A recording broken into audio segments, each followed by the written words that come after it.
ओम शांति। आज 24 जून 2025।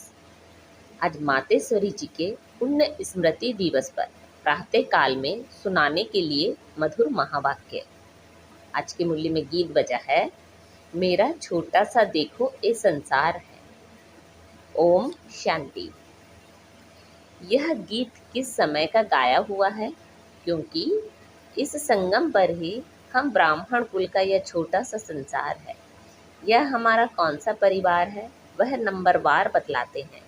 हम परमपिता परमात्मा शिव के पुत्र हैं, ब्रह्मा सरस्वती के मुख संतान हैं और विष्णु शंकर हमारे ताया जी हैं और हम आपस में भाई बहन ठहरे। यह है अपना छोटा सा संसार। इनके आगे और संबंध रचा ही नहीं है। इसी समय का इतना ही संबंध कहेंगे। देखो हमारा संबंध कितना बड़ी अथॉरिटी से है। हमारा ग्रैंड पप्पा है शिव, उनका नाम कितना भारी है। वो सारी मनुष्य सृष्टि का बीज रूप है। सर्व आत्माओं का कल्याणकारी होने के कारण उनको कहा जाता है हर हर भोलानाथ शिव महादेव। वो सारी सृष्टि का दुख हरता सुख करता है। उस द्वारा हमें सुख शांति पवित्रता का बड़ा हक मिलता है। शांति में फिर कोई कर्म बंधन का हिसाब किताब नहीं रहता, परंतु यह दोनों वस्तु पवित्रता के आधार पर रखते हैं। जब तक पिता की परवरिश का पुण्य वर्षा लें, पिता से सर्टिफिकेट नहीं मिला है, तब तक वो वर्षा मिल नहीं सकता। देखो ब्रह्मा के ऊपर कितना बड़ा काम है। मलेच्छ 5 विकारों में मैली अपवित्र आत्माओं को गुलगुल बनाते हैं। जिस अलौकिक कार्य का उजूरा फिर सतयुग का पहला नंबर श्री कृष्ण पद मिलता है। अब देखो उस पिता के साथ तुम्हारा कैसा संबंध है, तो कितना बेफिक्र और खुश होना चाहिए। अब हर एक अपने दिल से पूछे, हम उनके पूर्ण रीति हो चुके हैं? सोचना चाहिए कि जब परमात्मा बाप आया है तो उनसे हम कंप्लीट वर्षा ले लें। स्टूडेंट का काम है संपूर्ण पुरुषार्थ कर स्कॉलरशिप लेना, तो हम पहला नंबर लॉटरी क्यों ना विन करें। वह है विजय माला में पिरोया जाना। बाकी कोई हैं जो 2 लड्डू पकड़कर बैठे हैं, यहाँ का भी हद का सुख लो और वहाँ भी वैकुंठ में कुछ ना कुछ सुख ले लेंगे। ऐसे विचारवान को मध्यम और कनिष्ठ पुरुषार्थी कहेंगे, ना कि सर्वोत्तम पुरुषार्थी। जब बाप देने में आनाकानी नहीं करता तो लेने वाले क्यों करते हैं। तब गुरु नानक ने कहा, परमात्मा तो दाता है, समर्थ है, मगर आत्माओं को लेने की भी ताकत नहीं। कहावत है, देंदा दे लेंदा थक पावे। देने वाला देता है लेकिन लेने वाला थक जाता है। आपके दिल में आता होगा, हम क्यों नहीं चाहेंगे कि हम भी यह पद पाएं। परंतु देखो बाबा कितनी मेहनत करता है, फिर भी माया कितना विघ्न डालती है। क्यों? अब माया का राज्य समाप्त होने वाला है। अब माया ने सारा सार निकाल दिया है, तब ही परमात्मा आता है। उसमें सब रस समाया हुआ है, उनसे सभी संबंधों की रचना मिलती है। तब ही त्वमेव मातास्य पिता आदि यह महिमा उस परमात्मा की गाई हुई है। तो बलिहारी इस समय की है जो ऐसा संबंध हुआ है। तो परमात्मा के साथ इतना संपूर्ण संबंध जोड़ना है जो 21 जन्मों के लिए सुख प्राप्त हो। यह है पुरुषार्थ की सिद्धि। परंतु 21 जन्म का नाम सुन ठंडे मत पड़ जाना। ऐसे नहीं सोचना कि किस जन्मों के लिए इतना इस समय पुरुषार्थ भी करे, फिर भी 21 जन्मों के बाद गिरना ही है, तो सिद्धि क्या हुई। परंतु ड्रामा के अंदर आत्माओं की जितनी सर्वोत्तम सिद्धि मुकर्रर है वो तो मिलेगी ना। बाप आकर के हमें संपूर्ण स्टेज पर पहुंचा देता है, परंतु हम बच्चे बाबा को भूल जाते हैं तो जरूर गिरेंगे। इसमें बाप का कोई दोष नहीं है। अब कमी हुई तो हम बच्चों की। सतयुग त्रेता का सारा सुख इस जन्म के पुरुषार्थ पर आधार रखता है, तो क्यों ना संपूर्ण पुरुषार्थ कर अपना सर्वोत्तम बाड़ बजाएं। क्यों ना पुरुषार्थ कर वह वर्षा ले लें। पुरुषार्थ मनुष्य सदा सुख के लिए ही करता है। सुख दुख से न्यारे होने के लिए कोई पुरुषार्थ नहीं करता। वो तो ड्रामा के अंत में परमात्मा आए, सभी आत्माओं को सजा दे, पवित्र बनाए, पाठ से मुक्त करेंगे। यह तो परमात्मा का कार्य है। वो अपने मुकर्रर समय पर आपे ही आकर बताता है। अब जब आत्माओं को फिर भी पाठ में आना ही पड़ेगा तो क्यों ना सर्वोत्तम पाठ बचाएं। मनुष्य सृष्टि को सुखदायी बनाने वाला बाप जानता है कि मनुष्य सृष्टि सुखदायी कैसे बनेगी। जब तक आत्माएं स्वच्छ नहीं बनी हैं तब तक संसार सुखदायी नहीं हो सकता है। इसलिए वो आकर के पहले पहले आत्माओं को ही स्वच्छ बनाते हैं। अभी आत्मा को इम्प्यूरिटी अस्वच्छता लगी है, पहले उस इम्प्यूरिटी को निकालना है। फिर आत्मा के बल से हर चीज़ से उसकी तमो प्रधानता बदल करके सतो प्रधानता होगी, जिसको कहेंगे कि सभी गोल्डन एज्ड में आ जाते हैं। तो यह तत्व आदि सब गोल्डन एज्ड स्टेज में आ जाते हैं, परंतु पहले आत्मा की स्टेज बदलती है। तो आत्माओं का बदलाने वाला अर्थात आत्माओं को प्यूरिफाइड बनाने वाला फिर अथॉरिटी वो हो गया। तुम देखते हो ना कि अभी दुनिया बदलती जा रही है। पहले तो अपने को बदलना है, जब हम अपने को बदलेंगे तब उसके आधार से दुनिया बदलेगी। अगर अभी तक हमारे में फ़र्क नहीं आया है, अपने को ही नहीं बदला है, तो फिर दुनिया कैसे बदलेगी। इसलिए अपनी जांच रोज करो। जैसे पोता मेल रखने वाले रात को अपना खाता देखते हैं ना कि आज क्या जमा हुआ, सब अपना हिसाब रखते हैं। तो यह भी अपना पोता मेल रखना है कि सारे दिन में हमारा कितना फ़ायदा रहा, कितना नुकसान रहा। अगर नुकसान में कुछ ज़्यादा गया तो फिर दूसरे दिन के लिए फिर खबरदार रहना है। इसी तरह से अपना अटेंशन रखने से फिर हम फ़ायदे में जाते जाते अपनी जो पोजीशन है उसको पकड़ते चलेंगे। तो ऐसी जांच रखते अपने को बदला हुआ महसूस करना चाहिए।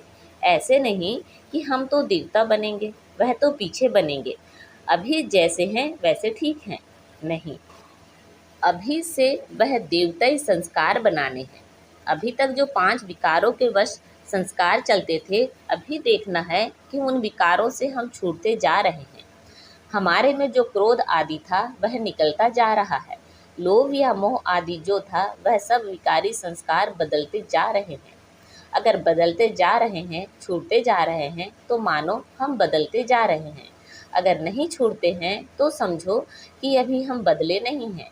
तो बदलने का फर्क महसूस होना चाहिए, अपने में चेंज आनी चाहिए। ऐसे नहीं कि सारा दिन विकारी खाते में ही चलते रहें, बाकी समझें कि हमने अच्छा कोई दान पुण्य किया, बस नहीं।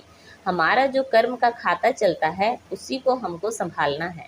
हम जो कुछ करते हैं उसमें किसी विकार के वश हो अपना विकर्मी खाता तो नहीं बनाते हैं।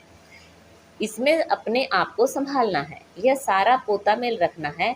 और सोने से पहले 10-15 मिनट अपने को देखना चाहिए कि सारा दिन हमारा कैसे बीता। कई तो नोट भी करते हैं, क्योंकि पिछले पापों का जो सिर पर बोझ है उससे भी मिटाना है। उसके लिए बाप का फरमान है, मुझे याद करो। तो वह भी हमने कितना समय याद नहीं दिया, क्योंकि यह चार्ट रखने से दूसरे दिन के लिए सावधान रहेंगे। ऐसे सावधान रहते रहते फिर सावधान हो जाएंगे, फिर हमारे कर्म अच्छे रहते चलेंगे और फिर ऐसा कोई पाप नहीं होगा। तो पापों से ही तो बचना है ना। अच्छा, मीठी माँ का मीठे मीठे बच्चों प्रति याद प्यार और गुड मॉर्निंग। संदेशी के तन द्वारा सरस्वती माँ से अव्यक्ति प्रभु का मिलन एवं संवाद। बेटी श्री राधे, देखो तेरे पास कौन आए पधारा है। कितनी बड़ी ताकत तुमसे बातचीत कर रही है। मेरे आने के राज से तुम खुद को भी जान सकती हो। आने वाले की पोजीशन के साथ खुद की पोजीशन अथवा पद को भी जान सकती हो। हे राधे बेटी, तुम मेरा जलवा देखना चाहती हो। मैं चाहूँ तो 1 सेकंड में विनाश करा सकता हूँ, परंतु करता नहीं हूँ, क्योंकि विराट फिल्म अनुसार जो जो कर्तव्य जिस जिस द्वारा जैसे प्ले होने हैं वह अवश्य प्ले होंगे। अव्यक्त प्रभु अनादि कायदे कानून को जानने वाला ही अनादि कायदों की पहचान आकर देता है। यह सारी सृष्टि का अनादि खेल स्टेज पर प्ले होता है, तो प्रैक्टिकल प्ले होने में समय लेता है। अगर इतने वर्षों का खेल 1 सेकंड में पूरा कर दूं, तो बाकी खेल क्या चले। तो जो तकलीफ जैसे जैसे देखनी अथवा सहन करनी है वो वैसे ही उसी अटपटे राज से रिपीट होती है। यह अटपटी रिपीटेशन है जिसको हे प्यारी मम राधे तुम और मैं देख कितना हर्षित होता हूँ। इस विराट ड्रामा के सभी पार्ट टेस्ट लेने वाले बने हुए हैं। इस खेल को चलाने वाला अगर चाहे तो 1 सेकंड में इस ड्रामे को ड्रॉप कर फिर नए सिरे से शुरू कर देवे, परंतु करता नहीं है, क्योंकि ईश्वर को भी इस साधारण रीति से कर्तव्य चलाना पड़ता है। स्वयं सर्वशक्तिवान निराकार ईश्वर साकार में है, परंतु साधारण वेश में। यही तो भूल भुलैया का खेल है, जिसको जो जाने वह जानी जाननहार। बेटी श्री राधे, प्रिय वत्सों को यह सहन करने का मार्ग भी अवश्य तय करना है। यद्यपि मैं चाहूँ तो अपने वत्सों प्रति इसे सहज मार्ग भी बना सकता हूँ, क्योंकि साक्षात्कार कराने की चाबी मेरे हाथ में है। अगर किसी भी धनवान भक्त को किसी देवता का साक्षात्कार करा दूँ तो वह अपना सारा धन ले यज्ञ में आए स्वाहा कर देवे, क्योंकि ईश्वर तो सभी धनवानों का धनवान है।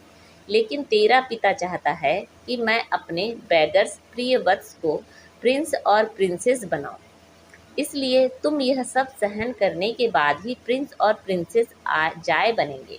पिता जानता है कि वत्सों को यह सहन करने का मार्ग अवश्य तय करना है, क्योंकि सहन करना यह ईश्वरी व दैवी गुण है, जिसमें ही खुशी समाई हुई है। इस गुण से ईश्वरी सुख महसूस होता है।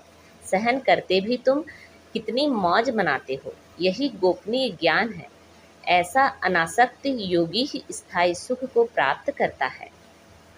अभी तो परीक्षाओं का समय नज़दीक आ पहुंचा है। हर एक वत्स अपनी आने वाली परीक्षाओं को इन एडवांस सामने रख उस अभ्यास से चलता है। भल कोई भी वत्स को खान पान इत्यादि ना मिले, परंतु खुद बेपरवाह बादशाह हो उपस्थित हो, ऐसी अपनी सुंदर अवस्था बहुत समय से लेकर धारण करनी है। अगर कोई समझता है कि उस समय आपे ही चल जाऊंगा, यह समझ बैठना अपने को धोखा देना है। इसलिए पहले से ही सावधान हो रहना है। मेरे अति प्रिय वत्स याद में तो बैठते हैं, परंतु अभी तक उस लाइट का तेज मेरे वतन तक नहीं पहुंचता है। हर एक जब लाइट स्वरूप उपस्थित होंगे तो उनके योग का तेज मेरे वतन में आएगा, तब ही उन हर एक की संपूर्ण लाइट उन्हों में प्रवेश होगी। उस समय ही फिर शक्तियों की महिमा निकलेगी। तो हर एक को अपने निश्चय में स्थैर्यम रहना है, जो मैं भी अगर उतारूं तो भी उतर ना सके। हे शिरोमणि शक्ति राधे, शक्तियों को ज्ञान निष्ठा बल में और मुख से ज्ञान मुरली बजाने में तैयार रहना चाहिए। उन्हें अपनी एकरस स्थायी ईश्वरी दृष्टि से हर एक को निहाल कर अपने मधुर वीणा से पहचान देनी है कि मैं कौन हूँ और मेरा पिता कौन है। कैसे ब्रह्मा में भगवान प्रत्यक्ष हुआ है, जो इस अंत के समय डेविल वर्ल्ड को खलास कर अपने निज देश डीटी वर्ल्ड में ले जा रहा है। हे राधे बेटी, जब हर एक की अवस्था दीपक की ललाट सदृश स्थैर्यम रहेगी, तब सूक्ष्म अंतः प्रेरणाओं को पकड़कर अपना कार्य संपूर्ण रीति से सिद्ध कर सकेंगे। जितनी ज्ञान अनुसार अवस्था होगी, उतना ही प्रेरणाओं को पकड़ सकेंगे। जितना उस अवस्था में लगातार रहेंगे, उतना संपूर्ण प्रेरणाएं टच हो सकेंगी। ओहो बेटी राधे, मेरा स्वरूप तो देखो। क्या वत्स मेरे स्वरूप को नहीं देख सकते कि कैसे अखंड ज्योति तत्व से आकर मैं साक्षात प्रवेश हो आए बात करता हूँ। मेरे द्वारा ही यह सब साक्षात्कार होते हैं, क्योंकि मैं ही सभी का मूल समूह हूँ। देखो, प्रकृति के बीच में चमकती है ज्ञान लाइट। वत्स फिर यह विचार करें कि आहा, जिसको सारी सृष्टि पुकार रही है, वह स्वयं सर्वशक्तिवान ईश्वर यज्ञ में हम वत्सों के सम्मुख आए पधारा है। उसकी शीतल गोद में बैठने से हृदय शांत हो जाता है। मगर रचना को रचने वाला मिल गया तो फिर उसको छोड़ उसकी रचना में क्यों जाऊं? हाईएस्ट में हाईएस्ट अथॉरिटी, सर्व ताकत का खुद मालिक, जिससे सर्व ताकतें प्रकट हुई हैं, उस पहचान में आ गए तो फिर यह गोद छोड़ना असंभव हो जाएगा। जब दी क्रिएटर की पहचान आ जावे, तब तो समझें कि यह कौन है। समझा शिरोमणि राधे? अच्छा, आज बाबा ने हमें वरदान दिया है, सदा अतीन्द्रिय सुख के झूले में झूलने वाले, संपूर्ण की सर्व अलौकिक प्राप्तियों से संपन्न भाव। जो बच्चे अलौकिक प्राप्तियों से सदा संपन्न हैं, वो अतीन्द्रिय सुख के झूले में झूलते रहते हैं। जैसे जो लाडले बच्चे होते हैं, उनको झूले में झुलाते हैं, ऐसे सर्व प्राप्ति संपन्न ब्राह्मणों का झूला अतीन्द्रिय सुख का झूला है। इसी झूले में सदा झूलते रहो, कभी भी देह अभिमान में नहीं आना। जो झूले से उतरकर धरती पर पांव रखते हैं, वो मैले हो जाते हैं।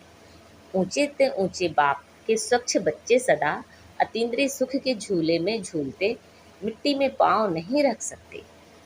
आज का स्लोगन है, मैं त्यागी हूँ, इस अभिमान का त्याग ही सच्चा त्याग है। अच्छा, अव्यक्त इशारे। आत्मिक स्थिति में रहने का अभ्यास करो, अंतर्मुखी बनो। जब स्वयं को अकाल मूर्त आत्मा समझेंगे, तब अकाल मृत्यु से, अकाल से, सर्व समस्याओं से बच सकेंगे। मानसिक चिंताएं, मानसिक परिस्थितियों को हटाने का एक ही साधन है, अपने इस पुराने शरीर के भान को मिटाना। देह अभिमान को मिटाने से सर्व परिस्थितियां मिट जाएंगी। अच्छा, ओम शांति।